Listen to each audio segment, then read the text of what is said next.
이사야 4장 2절 말씀, 요한복음 17장 4절 5절 말씀입니다.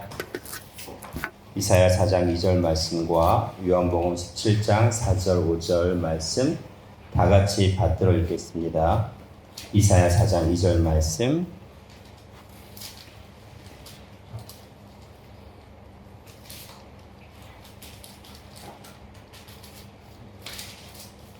이사야 4장 2절 말씀 시작. 그날에 여호와의 싹이 아름답고 영화로울 것이요 그 땅에서 사는 이스라엘의 피난자를 위하여 영화롭고 아름다울 것이며. 요한복음 17장 4절 5절 말씀입니다.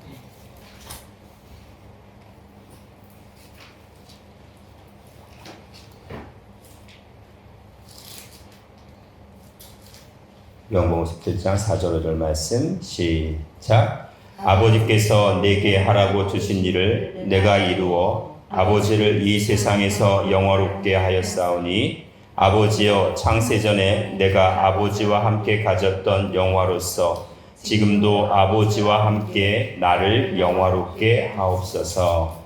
이는 하나님의 말씀이니라. 아멘. 오늘은 요한복음과 여호와의 싹입니다. 요한복음과 여호와의 싹. 오늘 본문 들어가기 전에 사복음서와 관련된 그 사복음서를 예언하는 그 싹에 대해서 네 가지가 있는데 그걸 한번 정리하고 넘어갈게요. 일단 메시아라는 거 구세주라는 거죠. 구원주. 메시아를 예언한 네 가지 싹. 이 싹은 동일해요. 히브리어로는 체마흐라고 말씀을 드렸고요. 체마흐가 싹에 해당하는 히브리어인데 이 메시아를 예언한 네 가지 싹에 대해서 또 동일한 체마흐를 쓰고 있지만 그 초점하는 바가 다르다고 말씀을 드렸습니다. 먼저 마태복음이 있어요. 마태복음은 뭐라고 얘기를 하고 있냐면 다윗에게 한 의로운 가지를 일으킬 것이다. 다윗에게로부터 무슨 가지? 그냥 몇 가지가 아니라 하나의 의로운 가지를 일으키실 것이다 라고 한 말씀이죠. 다윗은 왕입니다. 왕. 그리고 예수님은 다윗의 자손으로 이 땅에 오셨는데 이 땅에 왕으로 오시는 예수님을 얘기한 거죠. 왕으로 오실 예수에 대해서 얘기한 것이 바로 한 의로운 가지다라고 말씀을 드렸고요. 그리고 이것은 예레미야 23장 4절 5절 말씀에서 예표를 한 거죠. 그리고 왕으로 오시는 예수님에 대해서 네 생물 또 그룹들의 네 얼굴이 있는데 그 중에 어디에 해당이 되는 얼굴일까요? 왕이니까 이 땅의 왕으로서 사자 네 생물 또는 그룹들의 내면의 얼굴 중에 사자의 얼굴로 예표가 되었습니다. 두 번째는 마가복음이죠. 마가복음 뭘까요? 마가복음은 종이에요. 종. 여기서 하나님께서 내 종이라고 하면서 내 종을 갖다가 뭐라고 말씀하셨냐면 순이라고 하셨어요. 내 종 순을 나게 하리라 라고 말씀하셨습니다. 스가랴 3장 8절에 해당되는 말씀이죠. 스가랴 3장 8절에 예표가 되어 있고 내 종이니까 이것은 종으로 이 땅에 오시는 예수님이겠죠. 그렇죠? 종으로 이 땅에 오셔서 십자가를 짊어지시고 우리의 모든 죄를 다 짊어지신 그런 예수님, 그리고 죄를 사해 주신 예수님입니다. 이 내종 예수님은 이제 십자가를 지시는 예수님, 십자가 예수를 얘기한 거죠. 그리고 마태복음은 왕이니까 당연히 족보가 있지만 마가복음은 종으로 오신 예수님이니까 족보가 없다라고 말씀을 드렸습니다. 그리고 내생물 또는 그룹들의 한 얼굴 중에는 소에 해당이 된다고 말씀을 드렸죠. 소. 세 번째는 누가복음입니다. 누가복음은 뭘로 예표를 하셨냐면 여기도 순이라는 이름이 언급되는데 순이라는 뭐다? 순이라는 그렇죠. 사람. 순이라는 사람으로 말씀을 하셨어요. 순이라는 사람으로 이 땅에 오실 것이다.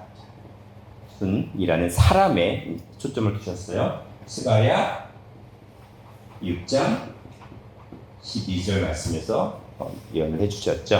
이것은 사라라는 완전한 예수님의 인성을, 예수님의 사람으로 오시는 예수의 인성을 가리키는 것이고, 이것은 사람의 인성이기 때문에 내생물과 그룹들의 내 모습 중에는 역시 동일하게 사람이죠. 사람의 얼굴로 예표가 되어 있습니다. 그다음에 이제 마지막으로 네 번째 요한복음, 오늘이죠. 오늘 해야 될 요한복음은 뭘로 예표를 했을까요? 그렇죠. 그냥 싹이 아니라 여호와의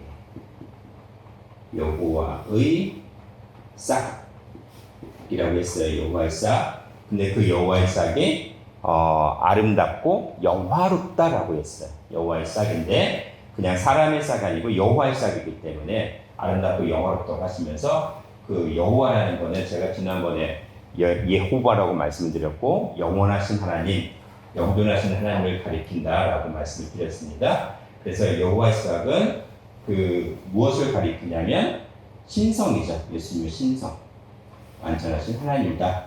신성으로 말씀하신 거고 오늘 본 말씀처럼 이사야 4장 2절에 해당되는 말씀입니다. 신성을 가리킵니다. 그래서 내생물 그리고 굴들의 내 모습 중에 하나는 독수리이죠. 신성이니까 하늘을 나는 독수리다. 이렇게 해서 정리가 되었고 오늘 이제 마지막 네 번째 복음이 요한복음을 통해서 지금 메시아를 예언한 네 가지 싹을 최종 정리를 하는 시간입니다. 자, 그러면 여기서 보면 두 번째로 여호와의 싹이 뭐 했다? 본문에 여호와의 싹이 아름답고 영화롭다라고 했어요. 여호와의 싹이 아름답다 그리고 영화롭다라고 말씀을 하셨어요. 영화롭다 이게 무슨 뜻일까요? 여호와의 싹이 아름답고 영화롭다. 이게 무슨 뜻인지 대해서 한번 살펴볼게요. 이사야 4장 2절 오늘 본 말씀이죠. 그날에요. 아름답고 영화로운데 그때가 언제냐면 그날입니다. 그날은 어떤 날일까요? 그날. 책임인가? 네, 그것은 그날이라고 보통 가리키는 것은 종말을 가리켜요. 마지막 날이죠. 종말, 마지막 때를 가리킬 때 이 그날이라는 명칭을 많이 쓰고 있는데 이 종말의 의미, 마지막 때의 의미가 서로 달라요. 믿는 자냐, 믿지 않는 자냐, 이게 다 다르죠. 그래서 믿는 성도에게는 이 종말은 뭐예요? 그렇죠. 영생 변화에 이르는 종말이에요. 그렇죠? 영생 변화에 이르는 종말.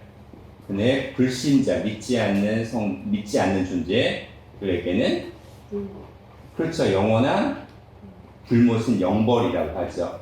그렇죠? 영벌. 근데 이것은 영원한 뭐예요? 죽음이에요. 영원한 죽음을 가리키는 그 불못을 가리키는 거죠.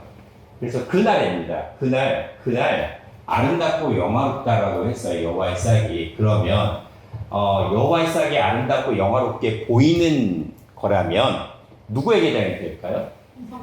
성도에게 해당이 되는 거죠. 우리가 달을 볼 때도 어때요? 우리가 슬프고 막 그럴 때 달을 보면 달이 슬퍼 보이고 근데 우리가 기쁘고 평화로울 때 달을 보면 달도 그렇게 보이는 것처럼 지금 그날의 여호와의 사역이 어땠냐면 아름답고 영화롭다라는 것은 성도에게 해당이 되는 거예요. 성도에게.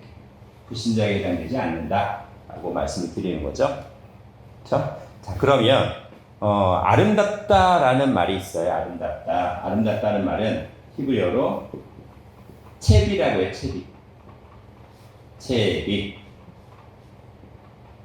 채비라고 합니다. 아름답다. 채비라고 하는데 이거는 우리가 생각하는 그냥 단순한 아름다움을 가리키는 게 아니고 광채가 난다고 하잖아요. 광채 또는 영광. 광채가 나고 영광 이게 개념이에요. 그리고 또 뭐 명예의 개념일 수도 있어요. 명예, 광채, 영광, 명예 그런 개념을 가지고 있습니다. 그게 채비입니다. 아름답다고 번역한 채비에 해당하는 말이에요. 그러니까는 뭐 다 따지자면 영광이라는 얘기를 대표적으로 할 수가 있어요. 그리고 영화롭다는 말이 또 있죠. 영화롭다는 말도 보면은 이거는 카보드라고 합니다. 카보드예요. 카보드라고 하는데 이 카보드 역시 어떤 뜻일까요? 카보드 역시 똑같아요. 영광 또는 뭐 다른 말은 존귀하다, 존귀 또는 예침했던 명예 이런 의미들이 다 들어가 있어요. 그러니까는 성경에서는 아름답다, 영화롭다라고 얘기했는데 물론 다른 단어를 쓰고 있지만 동일한 의미를 가지고 있는 거죠. 그러니까는 그 날에는 마지막 때에는 종말 때에는 여호와의 사역이 아름답게 어떻게 되는 거예요? 영광을 잃어버리는 거예요. 영광을 받는 거예요. 영광을 받으시는 거예요. 그러니까는 마지막 때는 예수님 어떤 인자 하나님의 아들이라는 존재가 아니라 영광을 회복하시고 영광을 그대로 받으시기 때문에 아들 개념이 아닌 아버지의 개념으로 드러나게 되실 거다라는 말씀을 하고 있는 겁니다. 자, 오늘 본문 말씀이지만 요한복음 17장 4절 5절 또 같이 다시 한번 읽어볼게요. 요한복음 17장 4절 5절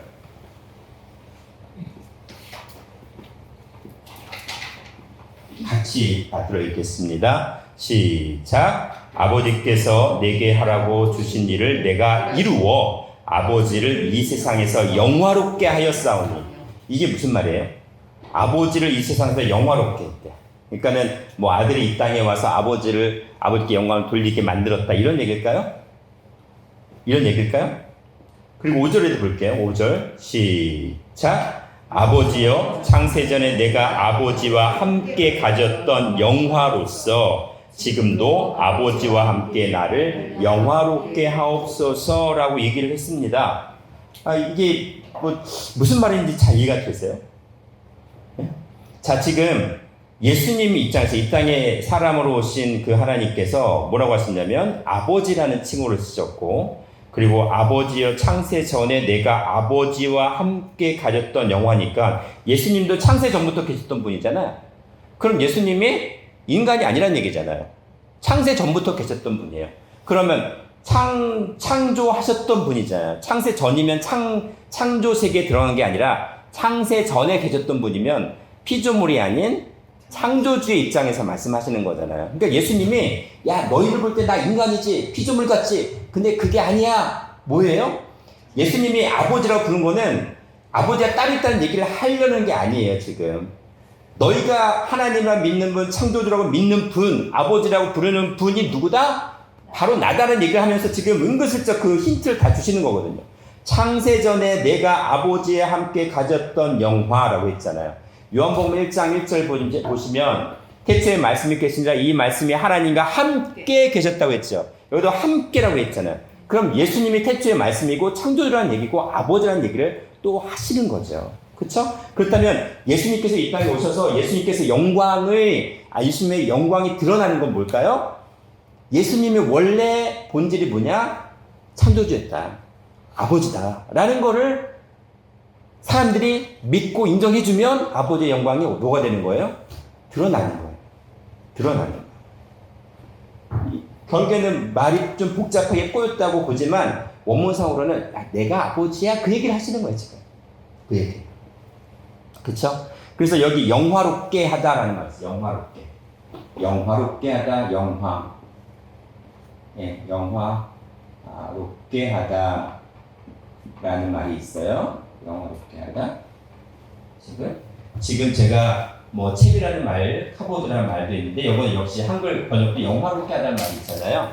이거를 헬라어로 지금 제가 히브리어만 말씀드렸는데 영화에 해당하는 헬라어가 있습니다. 동사 형태. 이거를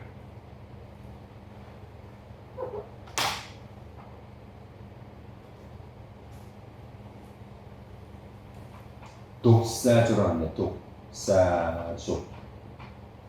독사 뭐 이름 된 독사가 아니고요.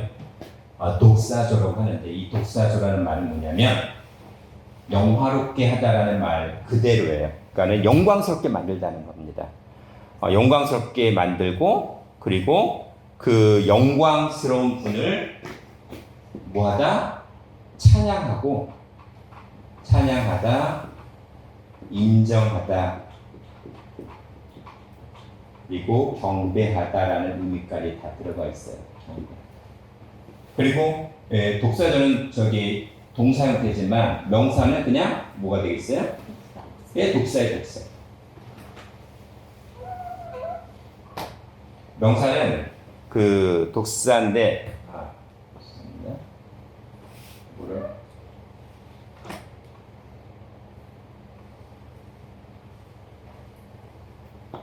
명사는 독사예요. 독사. 조금 이게 좀 복잡해요. 알파벳이 독사예요.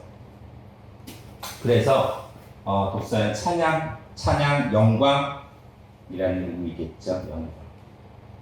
그래서 헬라어나 히브리어에서 영광이라는 말 자체는 원래 예수님이 이 땅에 오신 예수님이 누구였다? 예, 창조주이시고 하나님이시고 아버지였다라는 말을 드러냈을 때 주로 많이 쓰입니다. 그래서 예수님께서도 이 땅에 오실 때 누구의 영광으로 왔다? 아버지의 영광으로 왔다는 말을 많이 써요. 독사라는 말을 많이 쓰죠. 그렇죠? 그렇게 되고요. 자, 그러면 예수님은 원래 어떤 분으로 오신 분이다?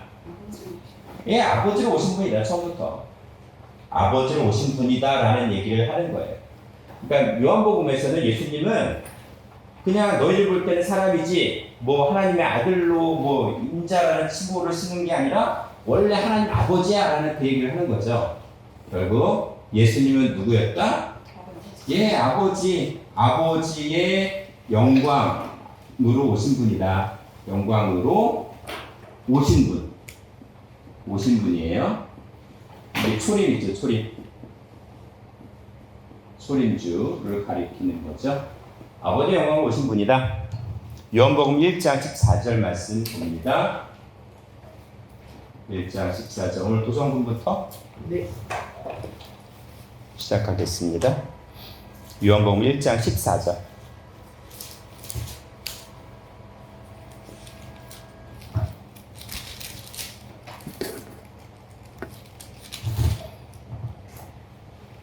말씀이 육신이 되어 우리 가운데 거하시네. 우리가 그 영광을 보니 아버지의 독생자의 영광이요 네. 은혜와 진리가 충만하더라. 네, 감사합니다. 말씀이 뭐가 됐어요? 육신이 돼서 우리 가운데 거하셨죠. 자, 말씀은 영이잖아요. 근데 영이신 하나님의 말씀이 우리 가운데 거하시기 위해서는 어떻게 되냐면 보이게 오셔야 돼요. 어떻게? 보이게. 그래서 사람으로 오신 거예요. 왜? 영으로 말씀을 전달해도 못 알아먹어. 말씀으로 음성으로 선포해도 못 알아먹어. 그러니까 어떻게 해요? 이제 동일한 너희들처럼 타락한 인간의 모습으로 이 땅에 오셨지만 예수님은 타락한 인간이 아니라 하나님이신 거예요. 왜? 말씀이 육신이 되신 거니까. 이 말씀은 요한복음 1장 1절에 태초의 말씀이잖아요. 근데 태초의 말씀은 창조를 시작하는 그 태초가 아니라 아까 뭐 했어요? 창세 이전인 창조 전이죠. 그쵸? 창조 전부터니까 창세 이전이에요. 그걸 가리키는 그 태초를 가리키죠. 영원한 태초입니다. 그 태초의 말씀이 누구였다? 하나님이었다라는 말씀을 하시는 거잖아요. 하나님. 그 하나님이 사람으로 오신 분이 누구예요? 예수님이다. 그 얘기를 하시는 거죠. 근데 그 영광을 보니까, 영광 여기서 그게 독사의 독사. 그 영광을 보니까 어떤 분이다? 아버지의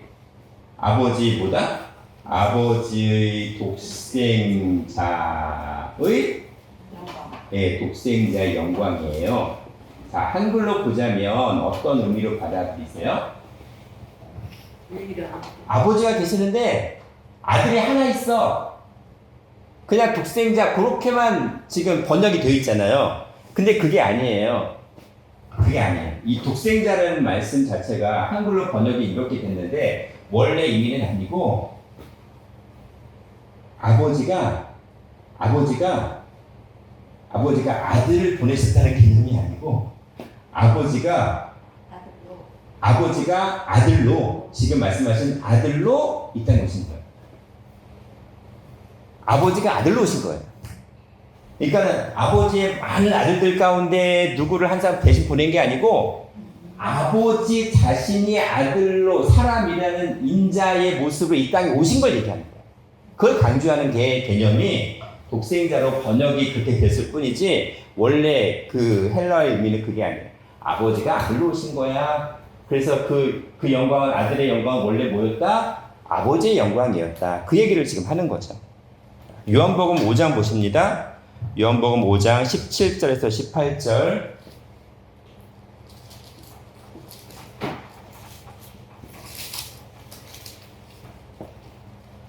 사모님. 요한복음 5장 17절 말씀. 예수께서 그들에게 이르시되 내 아버지께서 이제까지 일하시니 나도 일한다 하시매 유대인들이 이로 말미암아 더욱 예수를 죽이고자 하니 이는 안식일을 범할 뿐 아니라 하나님을 자기 친아버지라 하여 자기를 하나님과 동등으로 삼으심이라. 네, 여기 보면 지금 제가 말씀드린 그 의미가 더 드러나죠. 지금 예수님께서 뭐라고 하셨냐면 야, 내 아버지께서 일하시니 지금까지 일하시니 나도 일한다 얘기를 했어요. 자, 그러면 우리가 한국적인 배경을 본다면 아버지 따로 있고 아들 따로 있고 이런 개념을 볼 수 있는데 유대인 개념에서는 뭘로 봤냐면 내 아버지라는 칭호를 쓰는 순간 예수님이 누구다? 아버지라는 얘기를 한 거예요, 예수님은. 그러니까 유대인들이 그 뉘앙스를 더 잘 알아듣거든요. 얘가 신성모독을 한 거예요. 감히 인간인 주제에 네가 하나님이야? 라고 하면서 지금 18절에 하나님을 자기의 친아버지라고 번역을 했는데 결국 뭐예요? 자기를 누구와 동등한 것으로 여겼어요? 아버지와 동등한 것으로 삼았다. 그래서 신성모독했다. 이때부터 예수를 죽이려고 하는 거예요. 감히 인간인 주제에 네가 하나님이야? 네가 아버지야? 이때부터 죽이려 하는 거예요. 돌로 치면서. 그렇죠? 그러니까 요 얘기를 하는 거죠. 그러니까 요한복음 또 5장 43절 볼게요. 요한복음 5장 43절. 요한복음 5장 43절. 나는 내 아버지의 이름으로 말씀해 너희가 영접하지 아니하나 만일 다른 사람이 자기 이름으로 오면 영접하리라. 자, 나는 누구 이름으로 왔어요? 아버지 이름으로 아버지지 아버지 따로 있고 나는 그냥 아버지 이름을 대신 빌려서 오면 그런 게 얘기하는 게 아니라 아버지 자신이라는 얘기를 강조하는 거죠. 우리가 한글 번역 성경을 보면 그 헬라어가 말씀하는 그 뉘앙스를 제대로 번역하기 다 힘들어요. 쉽지 않아요. 그러니까 그 헬라어가 얘기하는 그 뉘앙스의 의미를 정확히 깨닫지 못하면 이런 얘기를 아버지 그러면 아버지 따로 있고 예수님 따로 있고 이렇게 얘기해버려요. 그러면 어떻게 돼요? 그럼 예수님은 하나님이 아니고 누구다? 그냥 아들이라는 개념으로 딱 해버리기 때문에 그러면 성경이 다 모순돼 버려요. 왜? 내가 아버지다라는 얘기를 성경에서 말씀하시는 특히 요한복음에서 계속 그 얘기를 하시거든요. 그러니까는 예수님은 아들이라는 얘기로 그냥 선을 그어버리면 성경을 완전히 어떻게 되는 거예요? 서로 모순되게 만드는 거예요. 그러면 안 되거든요. 그렇죠? 자, 이렇게 얘기를 하시니까 못 알아듣니까 또 뭐라고 말씀하세요? 야, 이게 더 노골적으로 더 얘기를 하세요.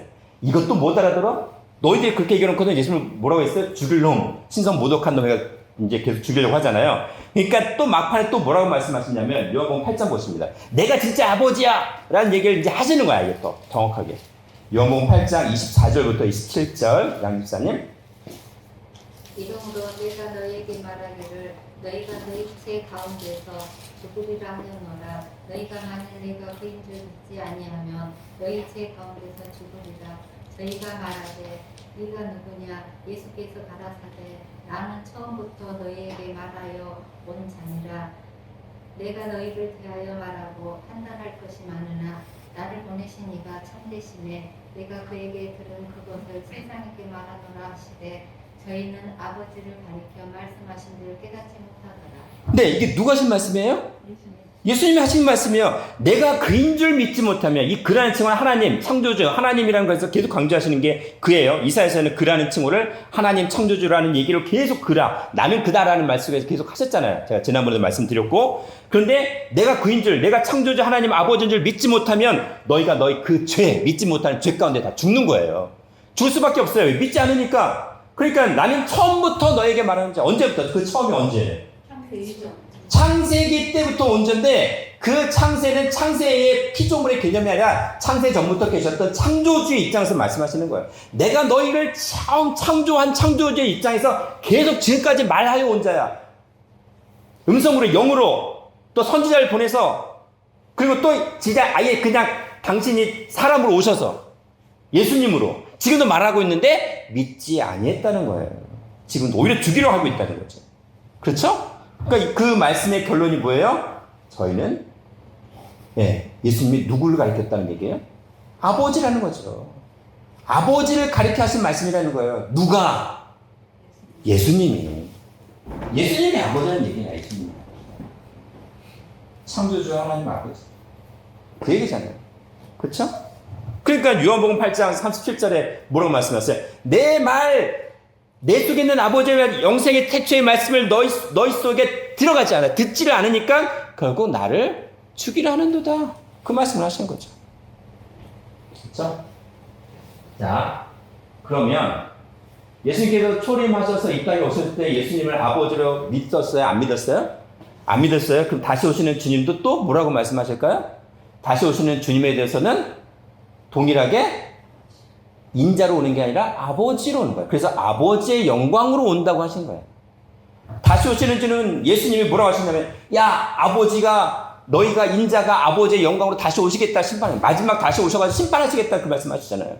인자의 영광으로 오신다는 얘기 한 번도 한 적이 없어요. 누구 영광? 아버지의 영광으로 다시 오신다는 거죠. 자, 인자는 누구의 영광으로 다시 오신다? 아버지의 영광. 아버지의 영광으로 다시 오신다. 그래서 재림주에 대한 예언을 이렇게 하셨어요. 재림주. 그러니까 요한복음에서는 그냥 싹이 아니라 누구의 싹? 여호와의 싹이에요. 여호와. 그러니까 창조주 하나님 아버지로서 그 영광을 드러내게 하시겠다는 거죠. 자, 마태복음 보십니다. 마태복음 26장 27절.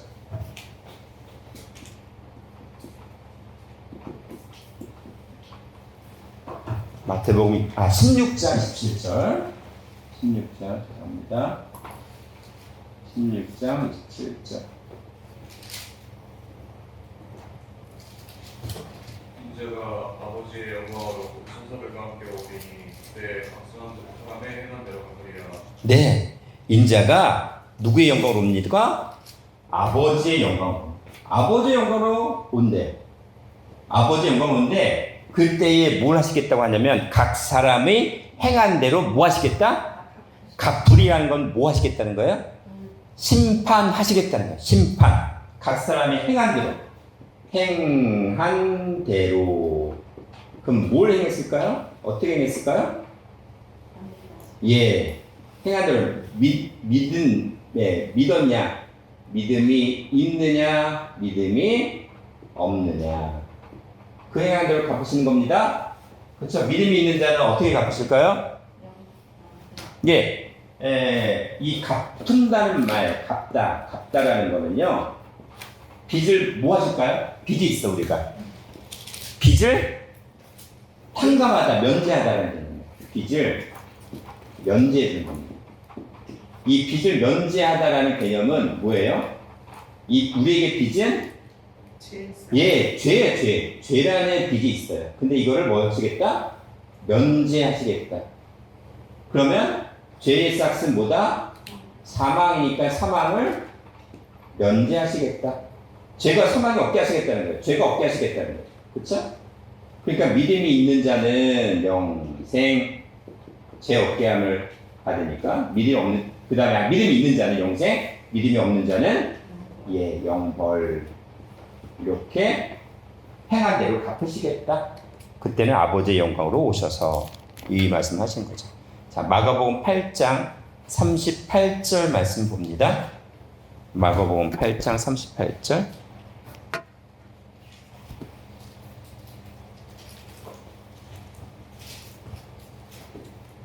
누구든지 네 아버지의 많은 세대에서 나와 내 말을 듣고라 하면 인자도 아버지의 영광으로 거룩한 천사들과 함께 올때 그 사람을 부끄러워하리라. 네, 인자가 어떤 영광으로 와요?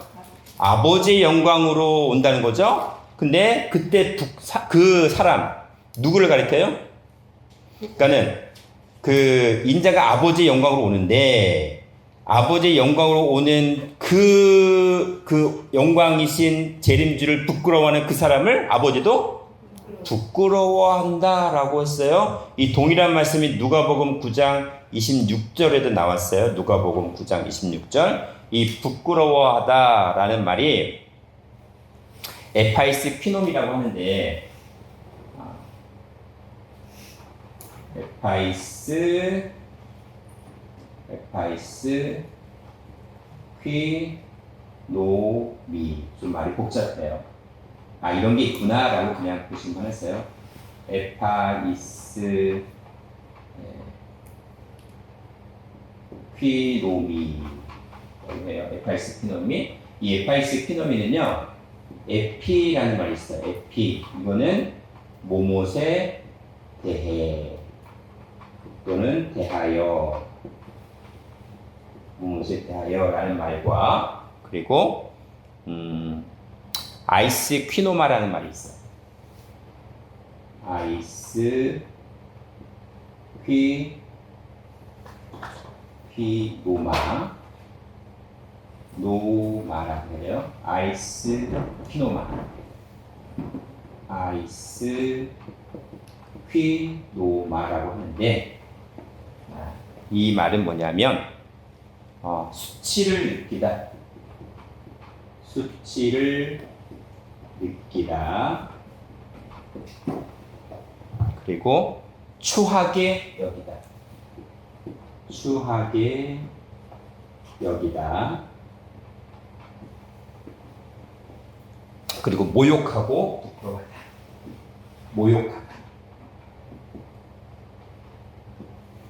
제가 어릴 때 모욕하다라는 말을 듣고 목욕하다라는 말로 제가 처음에 오해를 한 적이 있는데 모욕하는 거죠. 욕을 하는 거죠.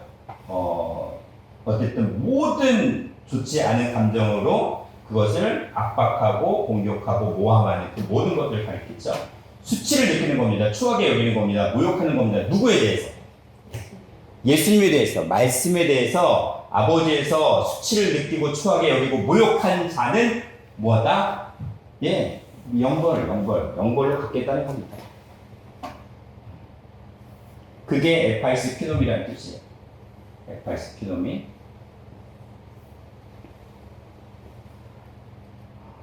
우리가 신앙생활하는 데 있어서 그게 참 그런 것 같아요. 말씀에 대해서 수치를 느끼고 추하게 여기고 모욕하는 그런 행위가 없었을까요? 또는 없을까요?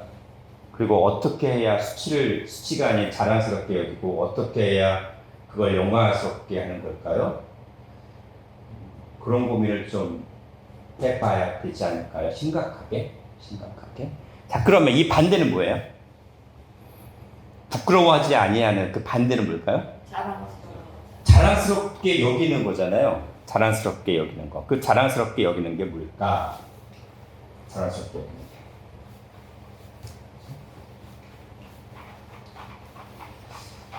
그러니까는 예수님께서 우리를 부끄럽게 여기지 않게 하시려면 우리는 뭘 어떻게 해야 될까 하는 거죠. 그렇죠? 요한계시록 3장 5절 말씀 보십니다. 3장 5절.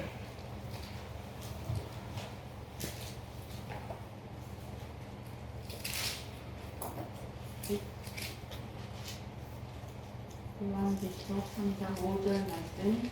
이기는 자는 이와 같이 흰옷을 입을 것이요 내가 그 이름을 생명책에서 반드시 흐리지 아니하고 그 이름을 내 아버지 앞과 그 천사들 앞에서 시인하리라. 네. 자, 지금 이건 요한계시록이니까는 마지막 재림주와 연관돼서 하신 말씀이잖아요. 지금 조건을 말씀하셨어요. 예수님께서 재림주로 이 땅에 오셨을 때 시인하는 뜻입니다. 시인한다. 시인한다라는 말이 있어요. 예수님이 시인한다. 재림주가 이 땅에 오셔서 시인하겠다라고 했습니다. 시인하겠다. 근데 이 시인하는 말이 조건이 뭐예요? 예, 이기는 자가 나왔어요. 이기는 자. 이기는 자, 뭘 이기는 자예요? 죽음을. 그러니까는 그건 뭐냐면 말씀으로 자기를 이기는 자예요. 각자 나라는 자는 죽을 수밖에 없는 존재인데 죽음을 이기는 존재. 그럼 죽음을 이긴다는 건 뭘 이기는 거죠? 죄를 이기는 거죠. 어떤 죄를 이겨요?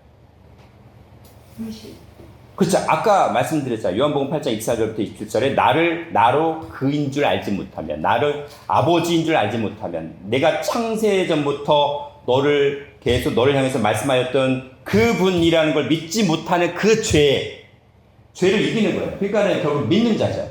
이기는 자. 그렇죠? 그리고 이기는 자에게는 뭐 한다고? 흰옷을 입겠다 하겠죠. 흰옷. 흰옷은 뭘까요? 말씀으로, 예수님의 보혈의 피 말씀으로 죄 씻음 받은 자. 그 동일한 의미예요. 동일한 의미. 이기는 자의 흰옷을 입겠다. 말씀으로 죄 씻음 받는 자. 제가 전에 흰옷에 대해서 말씀드릴 때 한번 다 말씀을 정리해 드렸습니다. 그리고 그 이름을 어디에서 흐리지 아니한다고요? 예. 그 이름을 어디에서? 생명책에서 흐리지 않겠다. 흐리지 않게 하시겠다. 그럼 흐리지 않게 하시겠다는 뭐예요? 지워버리지 않으시겠다는 거죠. 그럼 이게 뭐예요? 생명책에 이미 기록된 자가 아니에요? 그쵸? 생명책에서 흐리지 않게 하겠다는, 생명책에서 지워버리지 않게 하시겠다는 거잖아요. 그러면 대상이 누구예요, 그럼? 믿는 자. 결국 믿는 자들이 대상이에요. 믿지 않는 자들은 이미 끝났고, 우리가 교회에서 예수님을 믿는다고 하는 자, 십자가를 믿는다고 하는 자이지만 나중에 어떤 자들인 거예요? 이기지 못하는 자들이 계속 있다는 거 아니겠어요? 승리하지 못하고 실패하는 자들이 있다는 얘기 아니겠어요? 그 이름을 생명책에서 흐리지 않겠다라는 건 말씀으로 나 자신을 이긴 자들은 결국 말씀이 내 심령 마음밭에 기록됐기 때문에 그게 바로 생명책이잖아요. 너희는 예수 그리스도의 편지다. 무엇으로? 영원한 하나님의 말씀으로 기록된 편지라는 거예요. 그게 책이라는 거죠. 편지라는 말은 책으로도 번역이 돼요. 그렇죠? 시인하겠다. 결국 동일한 의미를 지금 하는 거죠. 그렇죠? 그 이름을 내 아버지 앞과 그 천사들 앞에서 결국엔 시인하겠다라고 하셨습니다. 시인. 이 시인이 뭘까요? 어떻게 시인해요? 그 인정 맞죠? 인정이라는 말씀 맞는데 그 결국 뭘 얘기하는 걸까? 우리는 지금 재림주가 하늘에서 막 내려와 천사들과 같이 막 내려와요. 그러다 아무개야, 내가 지금까지 신앙생활 잘했다, 내가 너를 인정할게, 네 이름을 널리 알릴게라고 그 얘기를 하실 건가요? 우리는 그렇게 이해하고 그렇게 설교하시는 분들이 되게 많고요. 그렇게 이해하는 성도들 되게 많은데 성경은 그 얘기를 하는 게 아니거든요. 지금 시인하다 뭘까요? 오늘이 이게 핵심 포인트입니다. 마지막 결론의 말씀이에요. 네.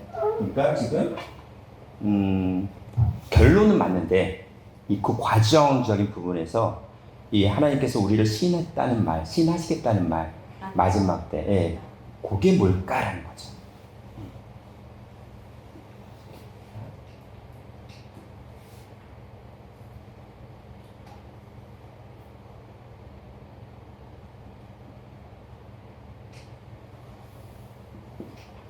이걸 호몰 로게오라고 합니다. 시인하다는 말이에요. 호몰 로게오, 호몰 로게오라는 말인데 이 호몰 로게라는 말이 모아 두 단어의 합작이에요. 일단 호무라는 말이 있어요. 호무라는 말이 있어요. 호무. 이 호무라는 말은 뭐뭐와 함께 또는 같이라는 말, 같이. 뭐뭐와 함께, 뭐뭐와 같이라는 말이에요. 그리고 그럼 로게오는 뭘까요? 예, 맞아요. 요게는 로고스 있죠. 말씀이라는 로고스. 말씀을 나타내죠. 생명을 나타내죠. 말씀, 생명 또는 영 등등을 나타내요. 그러면 호몰로게오는 시인하다라는 호몰로게오는 무슨 뜻이에요? 말씀과 함께 있는 거예요. 보세요. 우리가 말씀과 함께 있는 게 아니고 말씀이 각자 나와 함께 있는 거, 그거 자체가 하나님께서 우리를 시인한다는 말이에요. 시인한다는 말이에요. 그 사울과 다윗의 관계에 있어서 사울이 처음에 하나님을 섬기고 하나님 말씀 앞에 순종했죠. 그 나중에 불순종하는 순간부터 악기가 들어갔어요. 그래서 다윗을 불러다가 수금을 타라, 그러면 뭐 하나님의 영이 함께 하시겠다 해가지고 그런 과정이 나오잖아요. 다시는 것처럼 시인한다는 말은 하나님의 영, 하나님의 말씀이 함께하는 게 하나님께서 우리를 시인해 주는 거예요. 그렇죠? 근데 말씀이 떠나면, 영이 떠나면 하나님께서 인정하세요? 인정 안 하시는 거예요. 하나님께서 인정하지 않으시는 거예요. 버리신 거예요. 버리신 거예요. 우리가 말씀을 순종하지 않는 거예요. 그럼 뭐예요? 말씀과 함께 있는 겁니다. 뭐예요? 말씀과 함께 있는 게 그럼? 한명. 자, 두 분 다 맞으셨어요? 근데 일단은 권사님 최종 결론을 말씀하셨어요. 근데 지금 사모님 말씀하신 게 말씀과 함께 있다라는 건 하나님이 우리와 함께 하신다는 임마누엘. 그렇죠? 임마누엘이죠? 마태복음 1장 23절 있는 말씀을 다 아시니까 보라 처녀가 잉태하여 아들을 낳을 것인데 그 이름이 임마누엘이라 하리라. 이는 우리 하나님이 우리와 함께 계시다라는 말씀이죠. 그리고 요한계시록 21장 3절 말씀도 볼게요. 장로님 부탁드리겠습니다. 요한계시록 21장 3절 말씀.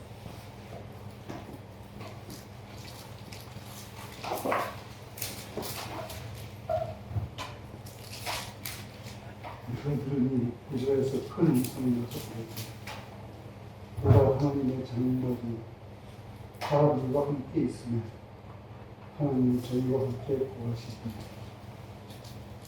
저희는 하나님의 백성이 되고 하나님은 친히 저희와 함께 계셔서. 네, 지금 보좌에서 뭐가 나왔어요? 큰 은총. 네, 보좌로부터 큰 음성이 났죠. 이 큰 음성은 요한계시록 10장 1절부터 3절 말씀 보시면 하늘에서 구름을 입고 내려오시는데 얼굴은 해같고 그 머리에는 뭐가 있어요? 무지개가 있고 하나님께서 큰 음성을 발하시니 일곱 우레가 바라더라, 이런 말씀 있잖아요. 재림주를 가리켰잖아요. 재림주로부터 나오는 말씀이에요. 그 말씀이 누구와 함께 있다고 말씀하셨어요? 하나님의 장막이라고 했어요. 장막은 뭐냐면 하나님께서 집을 지신대. 하나님께서 텐트를 치신대. 어디에다가 하나님께서 집을 지으세요? 사람. 그래, 하나님 우리 심령 마음 가운데 말씀이 하나님의 영이신 말씀 우리 심령 가운데 집을 만드시겠다는 거야. 결국 내가 집이라는. 고린도전서 3장 9절에 우리는 하나님의 뭐다? 집이다라고 하셨잖아요. 그렇잖아요. 그게 하나님의 장막이에요. 텐트를 치신다는 거예요. 그 타버네클을 하러 왔는데 타버네클도 하는 거야. 하나님께서 우리 가운데 심령 가운데 말씀으로 텐트를 치신대. 집을 치신대. 우리가 하나님의 집인 거죠. 우리가 말씀이 구하는 하나님의 집이고 성전이 된다는 말씀이에요. 그게 임마누엘인 거죠. 하나님의 장막이 사람들과 함께 있으며 또 하나님이 저희와 함께 거하시리니 하나님이 친히 저희와 함께 계셔서 이 함께 임마누엘을 3번 강조하셨잖아요. 그렇죠? 그게 함께하는 게 바로 신하는 겁니다. 함께하는 게 신하는 거예요. 예수님께서 임마누엘 오셨지만 그 말씀을 버렸잖아요. 거부했잖아요. 죽였잖아요.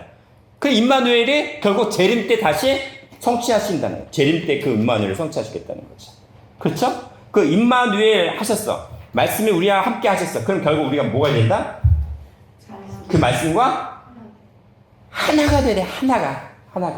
그래서 요한복음 10장 30절에 뭐라고 하셨어요? 나와 아버지는 하나라고 했잖아. 하나. 그럼 보세요. 예수님께서 나와 아버지는 하나라고 하셨다는 거는 결국 뭐예요? 나 따로 아버지 따로라는 얘기가 아니라 내가 아버지야. 근데 그걸 말씀으로 꺼내신 이유는 뭐예요? 우리도 뭐하랴? 동일하게 그런 고백을 해야 되는 거예요. 각자 내 자신, 나와 아버지, 변화 영생의 말씀과 뭐가 돼야 된다? 하나가 돼야 된다. 그 말씀을 너희가 그렇게 믿음으로 고백하라는 얘기죠. 자, 한 구절만 마지막 보고 마무리할게요. 고린도전서 6장 17절.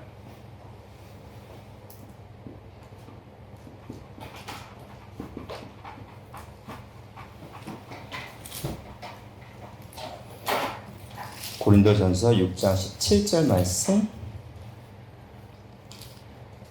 주와 합하는 자는 한 영이니라. 예. 주와 뭐 하는 자는? 합하는 자는 한 영이다. 라고 했죠.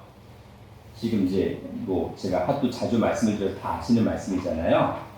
그러면 어떻게 해요? 자, 주가 있어요. 그리고 각자 나가 있어요. 이게 뭐가 된다는 거예요? 하나. 둘이 아니라 1이에요, 1. 하나라는 거죠. 근데 이 합하다는 게 원래 그냥 합해버리면 더하기의 개념으로 보자면 두 개가 되는 거잖아요. 근데 여기서 합하다는 개념은 그러면 단순히 두 증인의 차원에서 이제는 뭐가 되는 거예요? 예, 곱하기의 개념이에요. 곱하기의 개념에서 하나가 되는 거예요. 그렇죠? 1 곱하기 1은 1이니까. 그러니까 완전히 하나가 되어지는데 이 합하다는 개념이 있어요. 합하다. 이 합하다는 걸 우리는 더하기로 생각하시는데 더하기 개념이 아니라 뭐냐면 콜라오라고 해요. 콜라오라고 하는데 네, 콜라오라고 해요. 이 콜라오라는 개념은 뭐냐면 뭘까요? 그 악교이죠. 악교로 뭐하다? 붙이는 거야. 아주 강력한 집착지로 붙여버려. 그럼 그게 뭐가 돼요? 떨어지지 않는 하나가 되는 거잖아요. 그런 개념이에요. 여기서 합하다는 개념은 콜라오인데 악교로 붙이다는 개념이에요. 완전히 붙여져서 뭐가 되는 거죠? 예, 완전히 확고하게 연결돼서 이제는 떨어지지 않는 그런 개념으로 말씀하신 게 콜라오예요. 그러니까 더하기 개념이 아닌 거죠? 그럼 우리가 뭐가 되는 거예요? 말씀과 딱 달라붙어서 떨어지지 않는 하나가 돼요. 기분 좋을 때는 있고 기분 나쁠 때는 또 떨어져 있고 내가 기분 좋을 때는 잃어버려서 말씀과 떨어져 있고 그게 아니에요. 기분 나쁘든 좋든 말씀과 완전히 딱 하나가 돼서 밀착돼서 떨어지지 않는 게 그런 개념이 바로 콜라오예요. 그렇죠? 그러니까는 지금 제가 여호와의 상, 요한복음서 여호와의 상은 아버지의 영광으로 오시는 분이자, 그렇죠? 예수님은 아버지셨다. 아버지의 영광으로 다시 오신다라고 말씀하셨어요. 근데 그 아버지의 영광으로 오시는 그 말씀, 재림 변화 말씀과 어떻게 돼야 된다? 악연을 붙이고 딱 하나가 돼야 된다는 얘기를 하는 거예요. 네, 그게 하나예요. 그게 그 중간에 임마누엘의 개념도 결국 콜라오라는 개념이죠. 그냥 내 신력 가운데 뭐 예수님 따로 말씀 따로 나 따로 해가지고 완전히 그냥 이렇게 저렇게 해가는 게 아니라 뭐예요? 하나가 돼서 내가 생각하는 거, 고민하는 거, 내가 행하는 그 모든 것이 아버지의 말씀대로 같이 가는 거죠. 그게 동행이에요, 동행. 그게 동행이잖아. 에녹이 300년 동안 하나님의 말씀과 동행했다라는 개념이 그냥 딱 달라붙었어요. 그러니까 에녹의 삶 자체가 동행이 돼버린 거죠. 무슨 일을 할 때마다 말씀 호출해가지고 뭐 하는 게 아니라 그 삶 자체가 말씀과 하나가 돼서 그 삶이 말씀으로 이끄시는 삶이 됐다는 거죠. 그래서 우리는 뭐 해야 돼요? 콜라오 해야 돼요. 콜라오 되면은 잘 기억을 못 하시겠으면 콜라를 먼저 생각하세요. 콜라. 그래서 콜라에다가 오를 하나 붙이세요. 예, 그럼 콜라오 그래. 콜라오 하면 되죠. 그렇죠? 콜라오 접착제. 말씀과 악교를 딱 붙임받아서 하나가 되는. 예, 그게 아버지께서 우리에게 마지막 때 요청하신 말씀입니다. 무슨 소리였어요? 콜라보에서 콜라보가 나왔네요. 콜라보레이션. 콜라보레이션. 여기서 거기서 파생된 거 맞아요. 콜라보레이션. 여기서 맞아요. 왜냐면 영어는 헬라어, 그리스에서 파생된 게 되게 많아요. 맞아요. 오, 정확했어. 콜라보레이션. 맞아요. 예. 그것도 그런 개념에서 파생이 된 거예요. 근데 본질의 개념은 뭐예요? 하나라는 개념이죠. 헤이스라고. 헬라어는 헤이스라고 합니다. 헤이스. 헤이스, 이게 하나예요. 헤이스. 이게 하나라는 개념입니다. 하나, 또는 1. 이게 헤이스예요. 헤이스.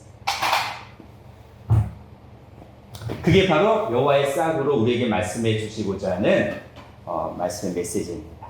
자, 그래서 오늘까지 해서 여호와 메시아를 예표하는 네 가지 싹에 대해서 다 정리가 된 거예요. 그리고 다음 주 수요일 날 그 이제 성막에 나타난 네 가지 색깔 중에 청색, 요한복음 관련된 청색을 하면 사복음서 일단은 끝나는 겁니다. 자, 여기까지 달려오셔서 너무 수고 많으셨고요. 우리가 콜라오 하셔서 그 영생 변화 이르는 모든 성도님 되시기를 주님의 이름으로 축원하겠습니다. 예, 기도합니다. 사랑과 은혜가 충만하신 하나님 아버지, 창세 전의 말씀으로, 영생의 말씀으로 우리를 지금까지 이끌어 주시어서 그 말씀 앞에 우리가 다시 한번 순종하고 믿음으로 말미암아 콜라오 할 수 있도록 인도하시니 너무나도 감사를 드립니다.